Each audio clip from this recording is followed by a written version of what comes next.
This wasn't planned. She wasn't supposed to come. Thatcher steps back.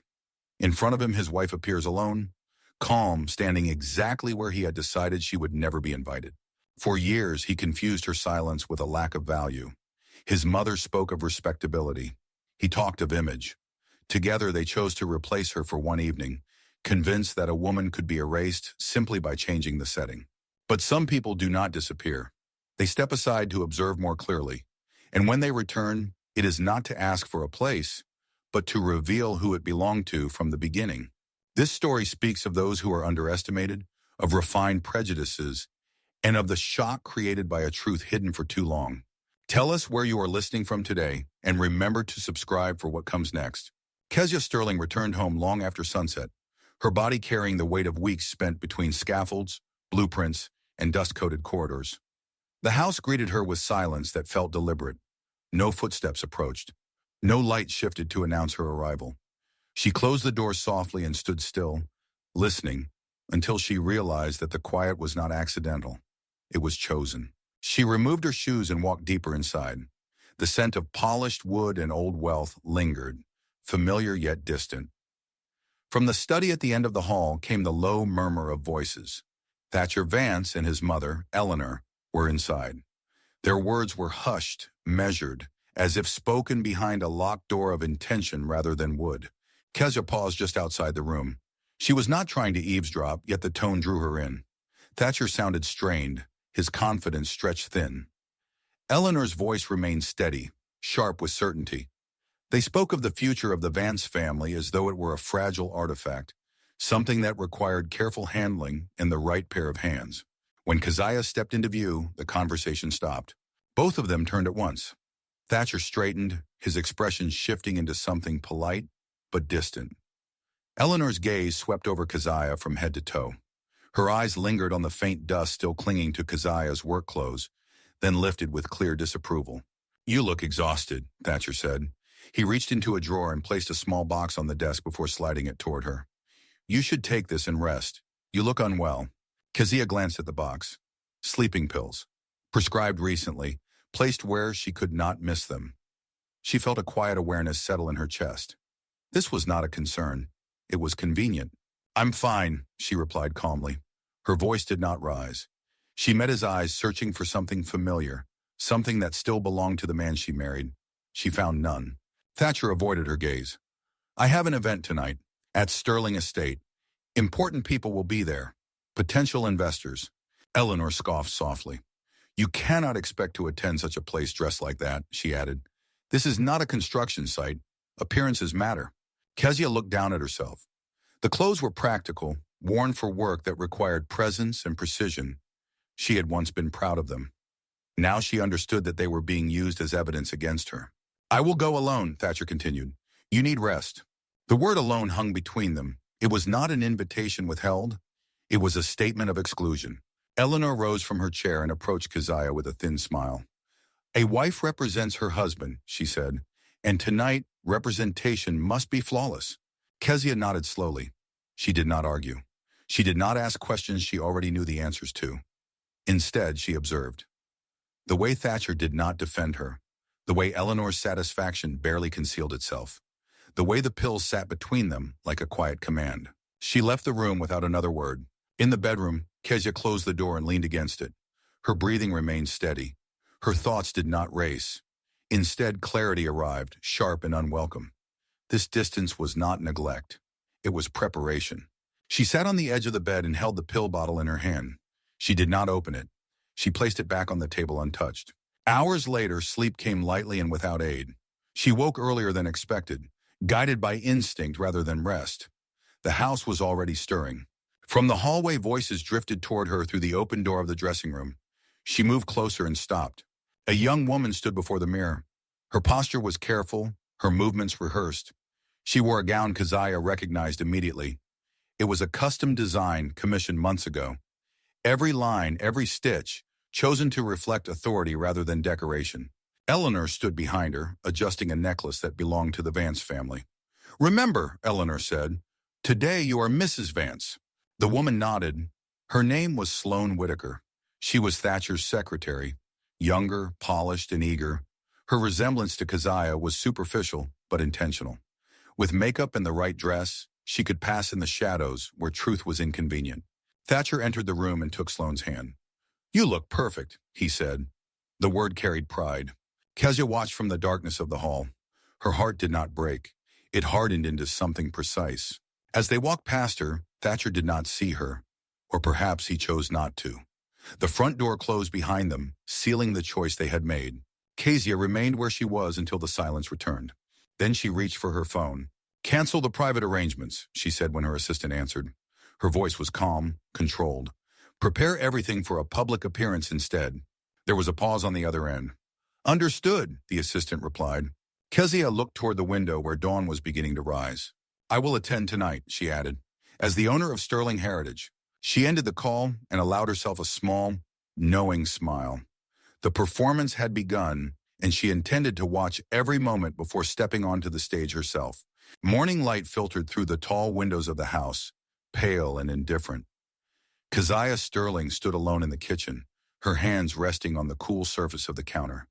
The quiet felt different now. It no longer pressed against her. It waited. She replayed the scene from earlier in her mind with unsettling clarity. The dress, the necklace, the way Thatcher's voice had softened when he spoke to Sloane Whitaker. There was no confusion left to untangle. The truth had already settled into place. Kezia poured herself a cup of coffee and took a slow sip.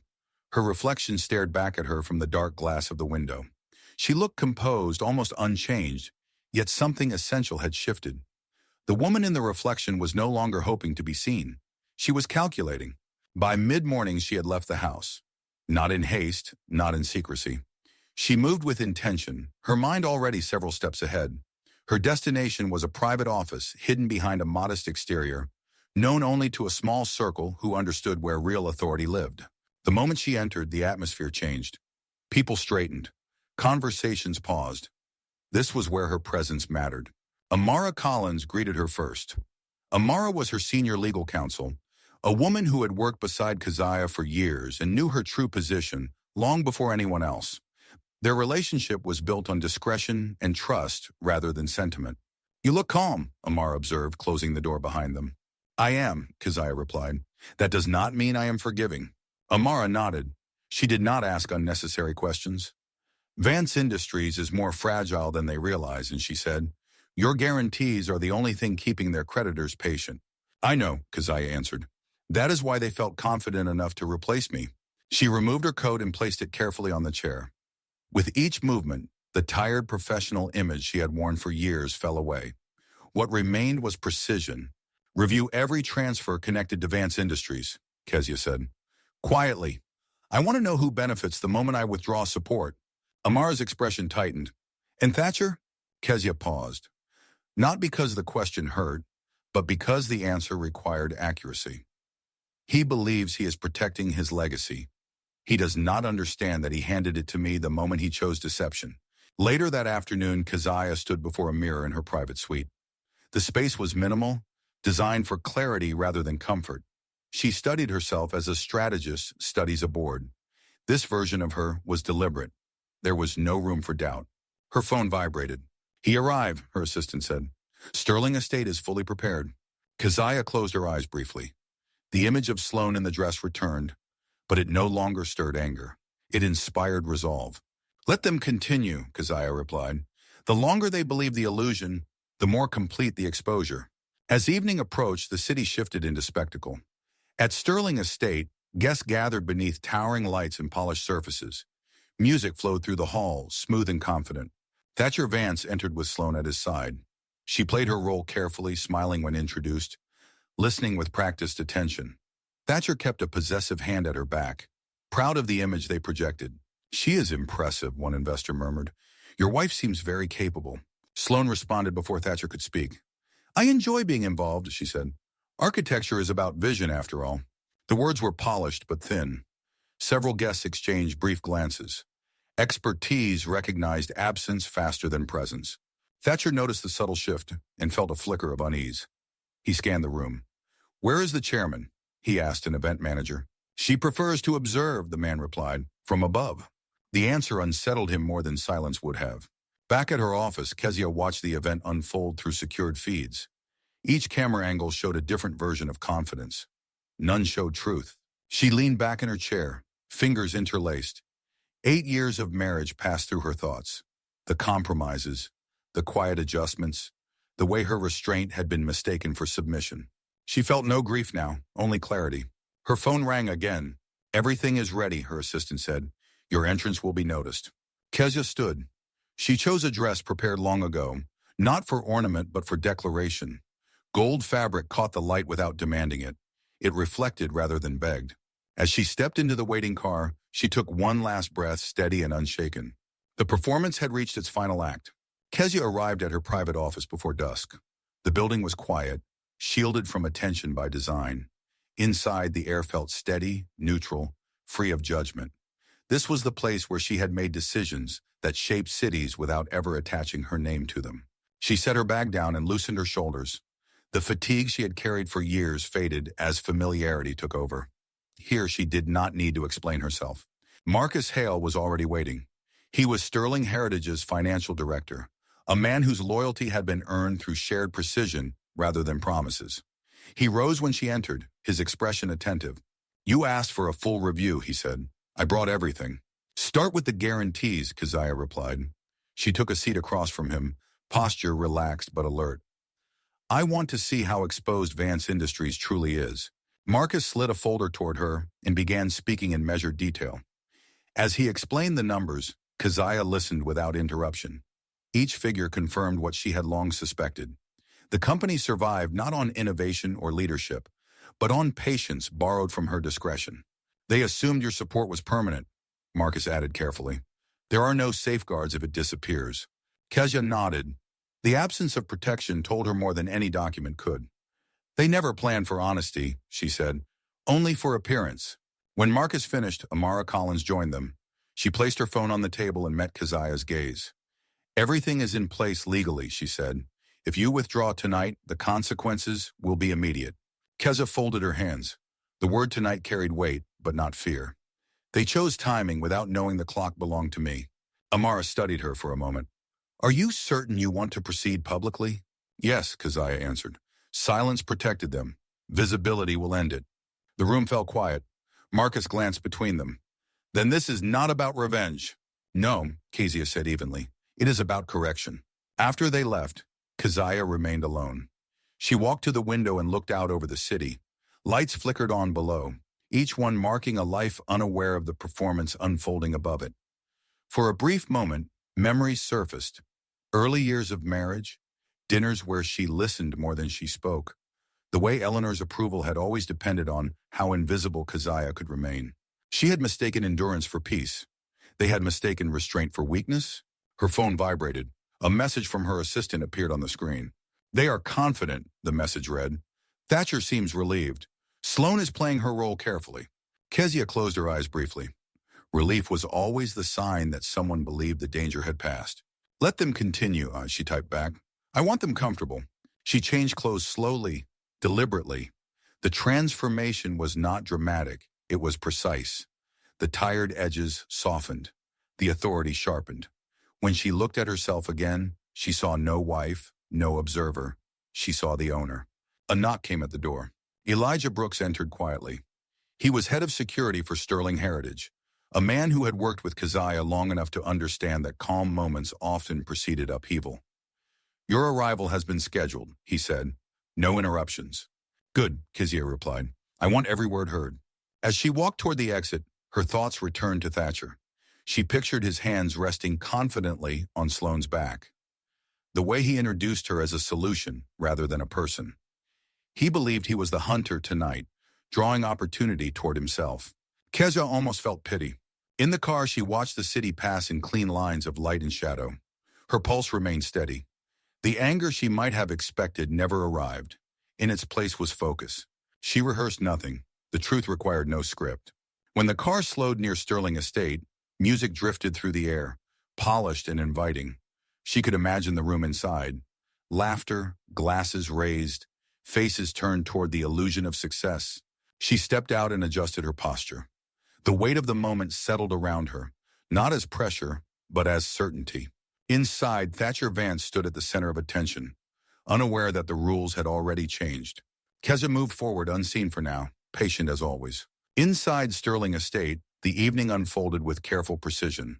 Soft music moved through the hall, blending with the low hum of confident conversation. Crystal glasses caught the light as guests turned toward one another, measuring status with practiced ease. Thatcher Vance stood near the center of it all. His posture was relaxed, his smile rehearsed but convincing. At his side, Sloane Whitaker played her role with discipline. She listened more than she spoke, nodded at the right moments, and allowed Thatcher to guide introductions. To those who did not know better, she looked every bit the accomplished partner. "This is my wife," Thatcher said more than once, his voice steady. "She has an exceptional eye for detail." Sloane smiled politely. "I enjoy understanding the structure behind things," she added. "It helps to see how decisions take shape." Several guests responded with interest. Others listened closely, not impressed but curious. In rooms like this, curiosity often came before judgment.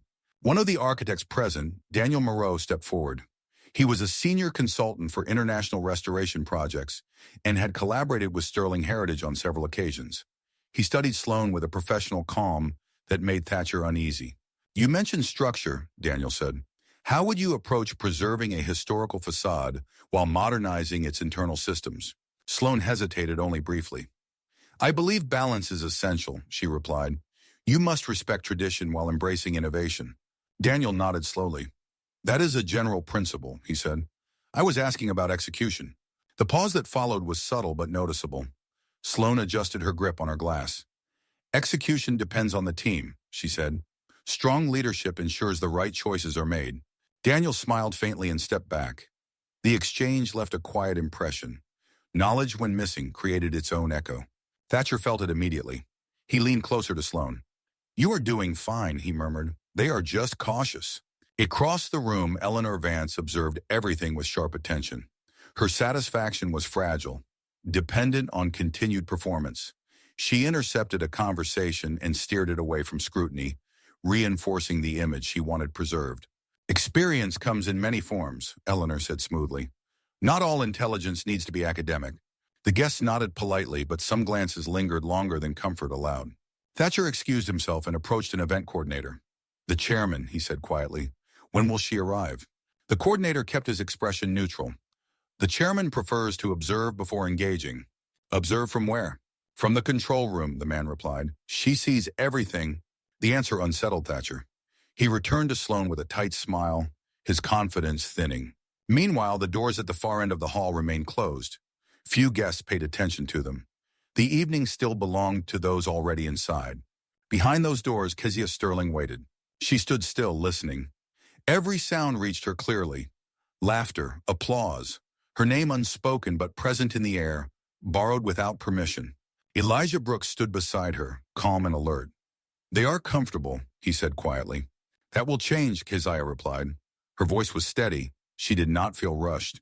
Inside the hall, Sloane attempted another conversation, this time with a group of investors discussing adaptive reuse projects. She spoke confidently about vision and market trends, but when the discussion turned technical, her responses softened into vague assurance. One of the investors, Claire Donovan, exchanged a glance with her colleague. Claire had worked with Kezia years earlier, though she had never known her by name. She sensed absence more than error. "Your perspective is interesting," Claire said. "I would love to hear how you handle regulatory negotiations." Sloane smiled, but the tension reached her eyes. "I rely on strong advisors," she answered. Claire nodded politely. The conversation moved on, but the moment remained. Thatcher noticed the pattern now. He raised his glass higher, laughed louder, filled the space with presence to cover what words could not. Then the music shifted. Lights dimmed slightly, not enough to alarm, just enough to redirect attention. Conversation slowed. Heads turned instinctively toward the staircase. A narrow beam of light appeared at the top. Thatcher frowned. Eleanor stiffened. Sloane's breath caught as she followed their gaze. Kezia had not yet stepped forward, but her arrival was already announced by silence. The doors opened behind her. She waited 1 second longer than necessary, allowing anticipation to settle. Then she moved. Each step down the staircase was unhurried. Her posture was calm, her expression composed. The gold of her dress reflected the light without demanding it, framing her presence rather than defining it. Thatcher's glass slipped from his hand. It shattered on the floor, sharp and unmistakable. Eleanor froze, her mouth slightly open. Sloane instinctively reached for Thatcher's arm, then stopped herself, uncertain. Keziah reached the base of the stairs and took the microphone offered by a staff member. She smiled, warm and controlled. "Welcome," she said, "to my home." The room fell completely silent. The silence that followed Keziah's greeting was heavy and complete. It did not break immediately. It settled. Guests stood frozen, glasses suspended halfway to their lips, conversations abandoned mid-thought. Every eye moved between Keziah and the Vance family, searching for explanation. None arrived. Thatcher Vance was the first to recover enough to move. He stared at Keziah as though she were an illusion that refused to fade. His mind struggled to reconcile what he saw with what he believed. The woman standing before him was composed, luminous, and undeniably in control. She was not the tired wife he had dismissed hours earlier. "Keziah," he said quietly, his voice strained. "What is this?" Kezia turned toward him. Her expression softened just enough to appear gracious. "This," she replied, "is my home. I assume you remember being invited." A ripple moved through the crowd. Some guests shifted their stance. Others leaned forward slightly, drawn by instinct to the unfolding tension. Eleanor Vance took a step forward. Her face tightened, then smoothed into something brittle. "You should not be doing this," she said. "This is not appropriate." Kezia looked at her calmly. "Appropriate for whom?" she asked. "For guests who were misled, or for hosts who were replaced?" Sloane Whitaker stood a pace behind Thatcher, her hands clasped tightly together. She avoided Keziah's gaze, though she felt its presence. Her confidence, carefully practiced throughout the evening, collapsed inward. She understood now that she had never been invited to perform. She had been placed. Kezia raised the microphone slightly. Her movements were unhurried, deliberate. "I want to thank all of you for being here tonight," she said. "Sterling Estate exists to celebrate preservation, clarity, and truth, values that deserve respect." Several heads nodded, uncertain but attentive. "For years," Keziah continued, "I chose to remain unseen. I believed that work spoke louder than names, and that discretion protected what mattered most." Her gaze returned to Thatcher. "I see now that silence can be misunderstood." Thatcher swallowed. He stepped closer, lowering his voice. "We can discuss this privately," he said. "There is no need to involve everyone." Keziah met his eyes. There was no anger in hers, only distance. "You involved everyone the moment you decided to borrow my identity." A murmur spread through the hall. Claire Donovan stepped forward. Her expression was focused, analytical. "Are you saying you are the chairman of Sterling Heritage?" she asked. "Yes," Keziah answered simply. The word carried weight. Recognition followed it quickly. Daniel Moreau's posture changed. Understanding replaced curiosity. "Then the projects," he said slowly. "The restorations, the funding." "Were authorized by me," Kezia replied. Sloane lifted her head sharply. "I did not know," she said, her voice thin. "I was told you were unavailable." Keziah turned toward her. Her tone remained calm. "You were told what was convenient. That does not make you responsible, but it does make you accountable for what you accepted." Sloane flushed, her breath uneven. She glanced at Thatcher, but he did not meet her eyes. Eleanor spoke again, desperation seeping through her restraint. "This family has a future," she said.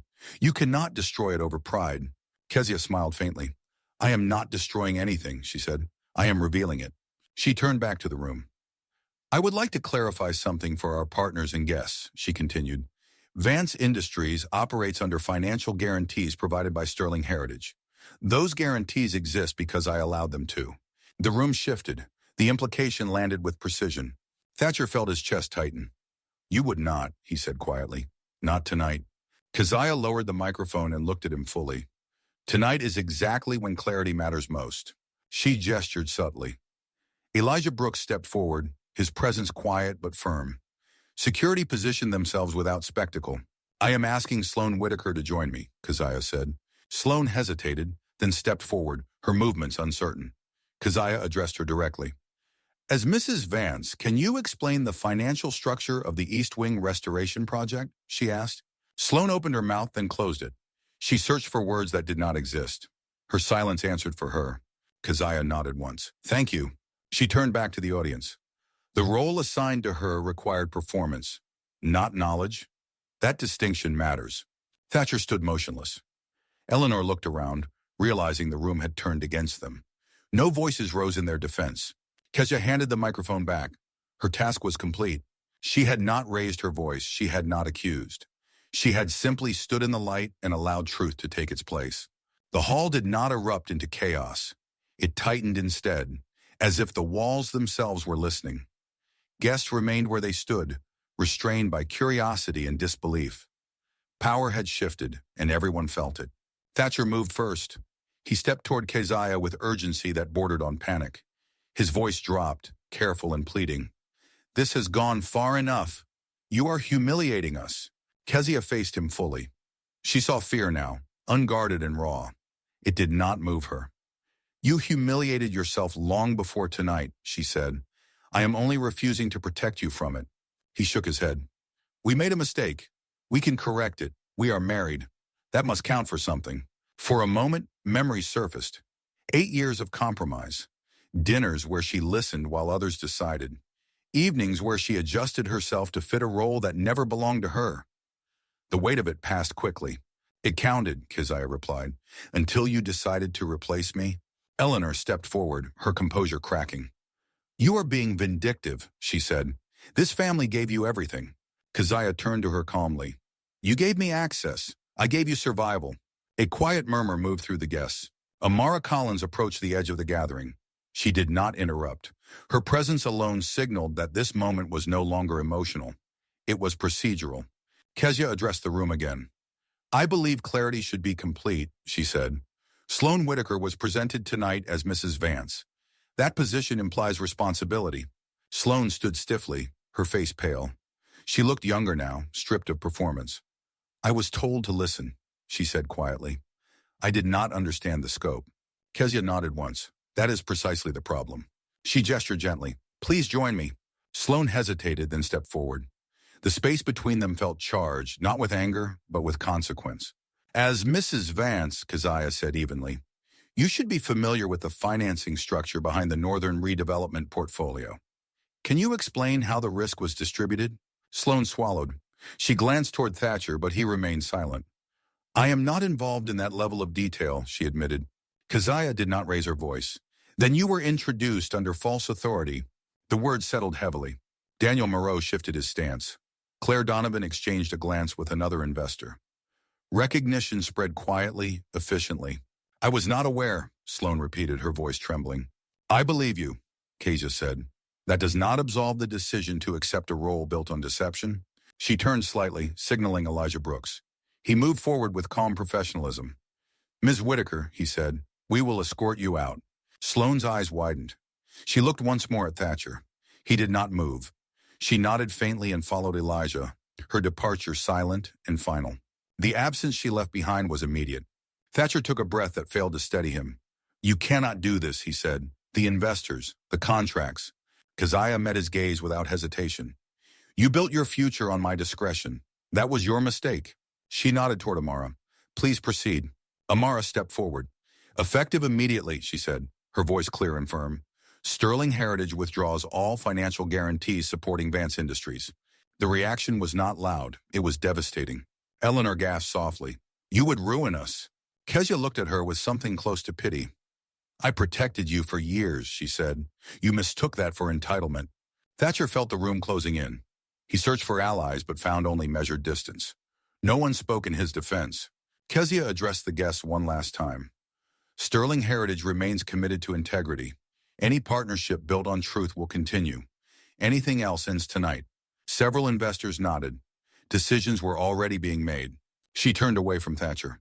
The finality of it struck him harder than any accusation could have. As security guided Eleanor aside, she reached out weakly. "You could have been someone," she whispered. Kezia paused. She did not turn back. "I always was." The hall began to move again. Conversations resumed, quieter now, altered. The spectacle had ended, leaving behind only reality. Kezia stepped away from the center of attention. Her pulse remained steady. There was no triumph in her expression, only completion. The mask had fallen. Nothing remained to be said. The aftermath of the gala unfolded without spectacle. There were no raised voices, no dramatic exits. The damage had already been done, and everyone present understood it. Power rarely needed noise to assert itself. Kezia moved through the estate with quiet efficiency. Guests parted naturally, offering space without being asked. Some nodded in respect. Others watched with careful interest, already adjusting their understanding of alliances. She entered a private lounge adjacent to the main hall. Amara Collins followed, closing the door behind them. The room felt still, insulated from the shifting world outside. "It is done," Amara said. "The withdrawal notice has been delivered. Creditors will respond quickly." Kezia removed her gloves and placed them on the table. Her hands were steady. "They built their structure on assumptions," she said. "Assumptions do not survive exposure." Amara studied her for a moment. "And personally?" Kezia exhaled slowly. "That requires clarity as well." Moments later, Thatcher entered the room. His confidence was gone now, stripped away by reality. He looked smaller, diminished by the absence of protection he had never acknowledged. "You planned this," he said. His voice carried disbelief more than anger. Kezia met his gaze calmly. "I responded to your choices." "You could have warned me," he insisted. "We could have handled this privately."